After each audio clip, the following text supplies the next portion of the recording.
passionate, driven, enthusiastic, euphoric. This is who we are as entrepreneurs.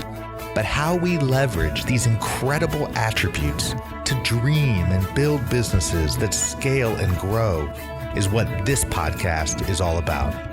Hello, I'm attorneypreneur Josh Brown, and welcome to Franchise Euphoria.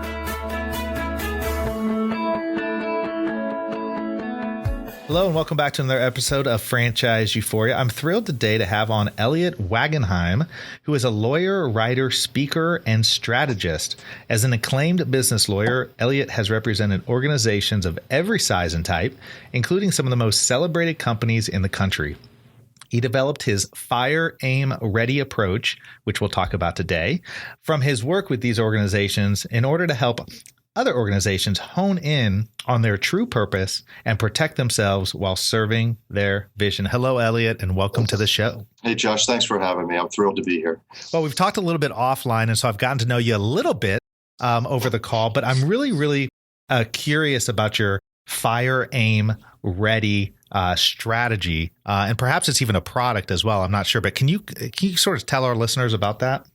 Yeah, it actually is kind of centered on storytelling, and I'll tell you where I came to it. If you've ever done trial work, any trial lawyer is taught that the first thing to do when you approach a trial is to write your closing argument first, because you can't say anything in the closing argument that you didn't support in the trial. You can't say my client was 5 miles away from the scene of the crime if you didn't introduce testimony or some other sort of evidence that shows that. So you write your closing argument first. Well, in business, you have to do the same thing. And I'll give you an example.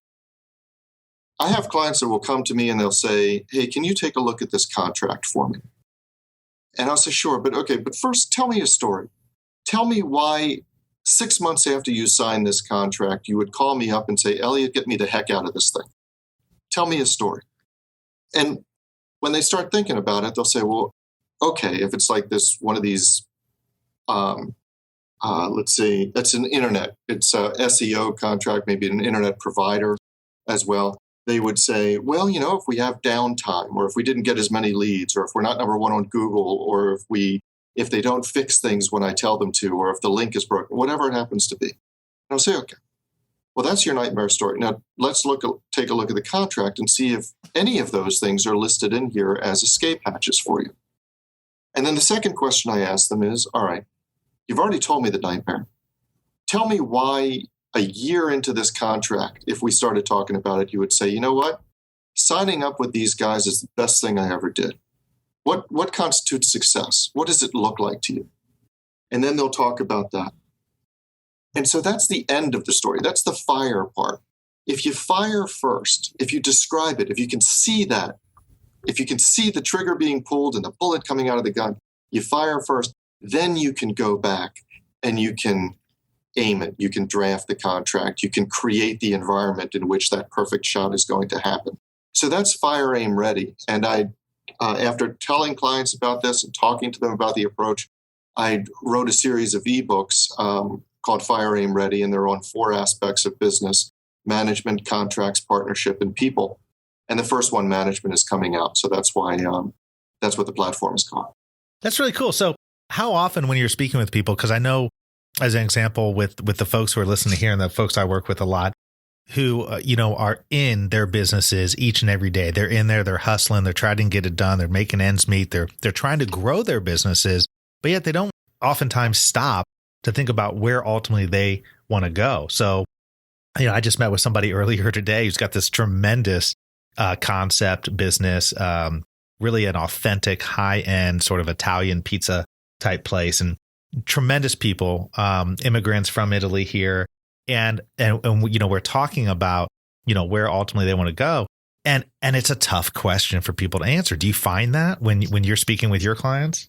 I do, because I find the last thing that they're looking at is actually stopping, like you said, and thinking about the story. But you have to get them in the right mindset. And frequently, I find that it's not around my conference table in a sterile environment, as warm as I try to make it. It's still a lawyer's office conference table. But it might be just going out for drinks or even out for coffee or just getting out of the office or taking a walk. And we start talking about what do they envision for this? So I'll give you another example. When you hire people, hiring is fun. Hiring is great because you've got a job and it's going to be filled, and the person at the other end of the table, they want the job. You're anticipating a honeymoon period. It's great. But firing is hard because firing, it's going to be an upsetting conversation. The person might be blindsided by it. They might want to know why, and you've got to have your ducks in a row. So I tell them, okay, fire them first. Before you extend your hand across the table to welcome them aboard, you sit there, you look them in the eye, and you say something, maybe not this blunt, but something like, here's why I'm going to fire you. I'm going to fire you because you lost the McCormick contract, because your customer satisfaction rating is below 90%, because you're over budget, because you're behind schedule, whatever it is.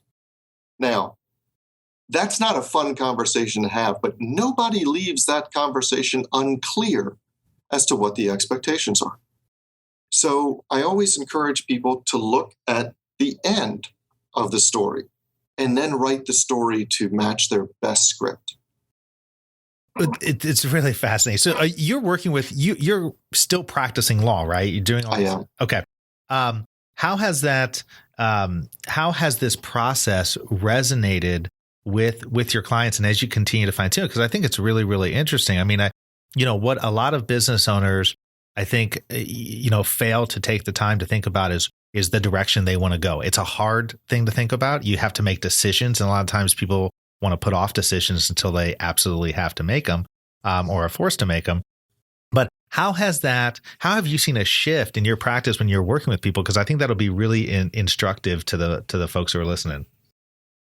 The way I've seen it, especially people who have worked with me for a while or have heard about this, they tend to anticipate that the first meeting, or at least the best part of the first meeting, we're not going to be looking at a document. We're not going to be looking at the legalese. We're not going to be looking at a boilerplate or anything like that. We're just going to be talking in general like people do. And the way I say like people do, because you and I both know as lawyers that we can talk a certain way, but in real life, people don't use the words notwithstanding the foregoing in everyday conversation. They just don't. And they don't talk in sentences that have 5 commas, and they don't use wherefore and heretofore and the aforementioned. They don't do that. So people have become conditioned to just have a conversation about what they want to accomplish. And I find I'm much better prepared to actually give them advice if I know what's keeping them up at night. Yeah, I mean, I think that's absolutely true, and that's really, really interesting. I mean, there's a certain combination when you're helping a business, I think, as an attorney, where it's legal and it's advisory type services. Exactly. The legal, the consulting, they cross over. I find that a lot. I find that a lot in my practice. I also find that a lot of folks who start businesses, they start with more clarity, and yet as they continue on in the business, that's when it starts to get muddied. Because more, as I like to tell people, more opportunities come the longer you've been in business, the longer you've been successful. Now you got other opportunities, and a lot of times you say yes too many times. You had a really great interview on your podcast with Greg McEwen, the author of Essentialism, Disciplined Pursuit of Less, which we talked about a little bit offline.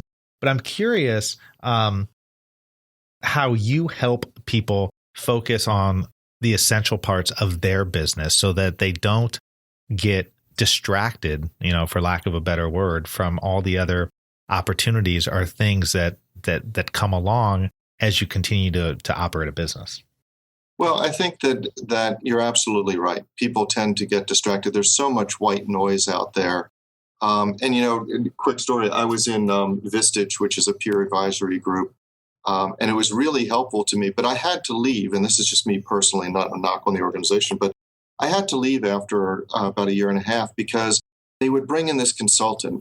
The way Vistage works, 1 meeting per month, and you have 4 hours with this speaker consultant and then 4 hours processing issues with the group. And they bring in this great, brilliant consultant. And I think when I leave that meeting, yeah, I'm going to do that. That's a great idea. And then the next month, yeah, that's a really good idea. Let me do that. And I found that month after month, if I ran my company like that, I'd be lurching from great idea to great idea to good advice to great advice. And I just couldn't maintain clarity for my employees, couldn't maintain clarity for my customers. And I find that the best thing to do is to really focus first on building your corporate culture, so that people know why they came into the business with you, why you started it in the first place, what your vision was. Because if you have people around you who are prepared to sit down in your office and say, Eliot, I know that's a great opportunity, but that's not who we are. And you always need somebody, whether it's a mastermind group or whether it's your own employees or your management team or a spouse who's really involved in the business or understands the vision. You need somebody to say, that's not who we are. And so I counsel people to surround themselves, not with a cast of thousands, but a couple trusted advisors. Maybe I'm one of them if I'm privileged to be, but people who understand their North Star and who can bring them home to it. And then you can direct your business once you focus on that. What's a good strategy for folks to find people who can help them find their North Star? Be sort of that advisor that consults. I mean, I know for a lot of people that's hard. It's hard. I think for some, people have bigger networks than others, but for a lot of people, it's hard to find the right people to get in place so that you do have those folks to lean on who can help steer you or get you back on course when you're off course. What's a good strategy for folks who are having trouble finding the right people to put in place to help them grow properly? Surface area. And here's what I mean by that. Do you know, this is going to be slightly gross, but I'll tell you anyway.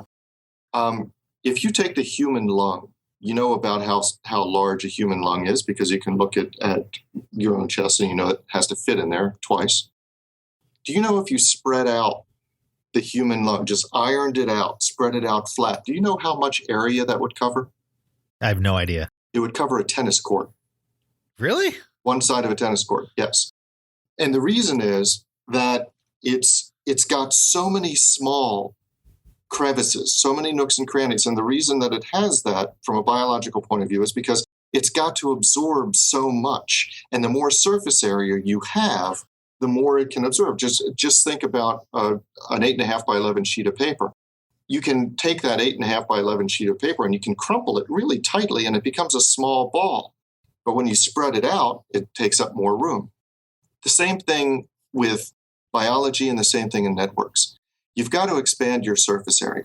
One of the ways to do that is by reading and getting in touch with maybe subjects of interviews or people who write columns or people you find particularly engaging. Go to networking events, go to industry groups, go to lectures that have nothing to do with your business, but that you find fascinating. I think that it doesn't matter if you just go to your own trade or industry group. That's fine, but I wouldn't restrict myself to that. You have to go where the people you find are really fascinating. Where do they go? Where's the best chance to run into them? And eventually, if you don't have an agenda, if your only agenda is to surround yourself with quality people, seek them out, expand your surface area, you will eventually start collecting one here and one there and one the other place. These people that lift you up, that have a vision that you just want to be around. And that's where you start. But if you don't have the network that you can pull from, you start with expanding your surface area. Are you a fan of job descriptions, or are you a fan of finding the best people and then figuring out where to plug them in? I'm a fan of fit. Okay. So it's your last one.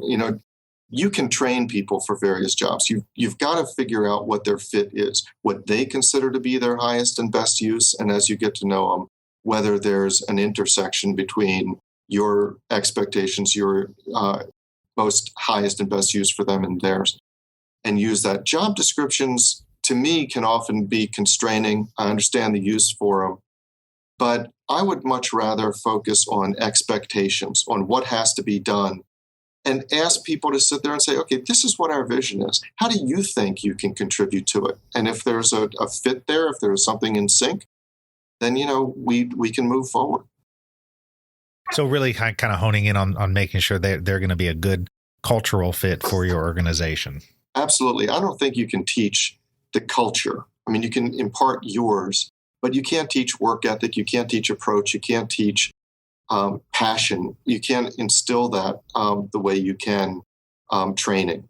I can make somebody a good marketer. I can get them a degree so they'd be a good accountant. But somebody, who you sync with, those are the people that you have to look for. What about in businesses that, I deal a lot with, and in the franchise space, you deal a lot with restaurant businesses, right? So you have a certain percentage of workers that a lot of them are, frankly, are going to be, high school age, younger. It's not probably the job of their dreams. They're just kind of in there to, collect a paycheck. How do you set up a process where you can find good people to fill those needs? It's interesting. I think because you have to speak to what they care about. And it's more personal to me because my oldest is 17 and he just got his work permit and he got his first job at Arby's. And you're right. He doesn't envision himself as being Arby's for life. He knows it's a stepstone. But at the same time, when they had a meeting for their store and they were told their store was the highest performing store in the York area by whatever metrics that's measured, they're cutting down the time in the drive-through, getting people ordered, or customer satisfaction, whatever it was. He thought that was really cool, that he could be part of a winning team. And the manager really imparted not only the expectations there, but she spoke to how you can get better. What you can learn that goes beyond just the fact that you may graduate from Arby's someday. And so he came home from meetings really happy that they actually cared about the product because he wanted to be part of something where quality mattered. He came back pleased that they were a winning team. And he said, Dad, a lot of this stuff, you might think of it as just Arby's, but a lot of the stuff that they're teaching, I think I could probably apply, in other jobs that I have. And I thought to myself about that manager, you know what? Good for you to really being able to take a teenage kid in his first job and make him see beyond your own borders into how this is going to help him life. Way to go. That was great. Well, your son's a lot wiser than I was. I remember when I was 16, 17, I worked at Subway and a bagel shop. And it's funny though. I can vividly remember, sitting in the back of Subway and sort of the back cutting onions, while I'm, tears are streaming down my face and not ever thinking about how that experience could actually help me down the road. Now you flash forward all these years later and I was talking to somebody who was doing a story on sort of the franchise practice and whatnot. And she was asking me all these questions about, where'd you work in high school? And I was telling her all this stuff. And she said, it sounds like, you worked at a Subway sort of at the beginning stage, the beginning level, entry level for any kind of franchise. Then in between, undergrad and law school, you worked on the operations side with different franchises. Then you go to law school. Now you work on the legal side. So now you got sort of the full circle. I had never thought about that. And certainly never thought about that at the time when I was working there. But to your point, it's those kind of experiences that not only teach you about other things and you can apply it in other ways, but he won't even know now until years later how that will have truly impacted his life. No, that's exactly right. Look, and you're right. He's looking forward that my first job around that time was taking tickets in a movie theater, and I was fired for flirting with a popcorn girl. So, which is true. So I don't think that I learned as much, but he had a really good manager and, somebody who managed to impart the importance of what he was doing, even in a job that's not destined to become his calling. Well, and I think all those experiences are fantastic for folks. So, there's always something you can take and learn from that. I'm curious, Eliot, the types of businesses that you're working with, what's a good fit for you? What's a good type of company that you enjoy working with that you find the best success with? Generally, we work with companies that are about anywhere from $1 million to $25 million in annual revenue. They're privately held, so they're not on the stock exchange or anything like that. And they're entrepreneurial. I really like working with companies where the founders or the management team has a passion for what they're doing. So they want to get better. They want to improve. It doesn't matter if they've got 99.98% customer satisfaction. They're still after that 0.02. They just really want to see what else is out there so they can get better at their craft. And those are the people that I get excited because they get excited about chasing their dream. That's what I care about. Well, that's really great. I really appreciate you coming on. I mean, you certainly have got some tremendous insights. I know folks can find you at outlawyerinsights.com. We can find you on Twitter at Wagonheim. That's Wagonheim. Also on Facebook and LinkedIn. And but before we go, I'd love to give you the opportunity to leave us with, what kind of exciting things do you have going on right now? I think you had mentioned a new book coming out. Right. The Fire Aim Ready Management, which is the first book in the ebook series, is coming out, and it's going to be up on Amazon and preview soon. But right now on Outlawyer Insights, we have a bonus chapter that's not going to be available on Amazon or iBooks or anything like that. And it's called Unbeatable: How to Win, the Farsighted Way to Win a Lifetime of Great Clients. Because I really believe in the Fire Aim Ready platform, telling that story first and then working your way back to write your own script and make it come true. So that's on outlawyerinsights.com. And listen, Josh, I really appreciate the opportunity to come on your show. I've enjoyed the conversation immensely. Well, yeah, and I'd love to do anything I can to help support with your release of the Fire Aim Ready on the management. I think that's at least in my world, I hear that's a huge part of any successful business, is being able to get good managers in place and be able to, because they facilitate so much of the culture of a business and the growth of a business. So exactly, I think that's really, really interesting. Well, thank you, Eliot, and I'm sure we will converse again sometime. I look forward to it. Hopefully this was helpful for you today. If you are in the market for a franchise, I would highly encourage you to check out my free ebook, which is What to Know Before You Buy a Franchise. You can head over to my website at that's INDY, franchiselaw.com, and download it there for free. And let me know what you think. If you're enjoying this podcast, if you're enjoying the value that you're getting from this podcast, I'd also invite you to go to iTunes and provide me with a rating and review. It always helps for visibility on the podcast. So thank you so much for your support, and hope this episode was helpful to you.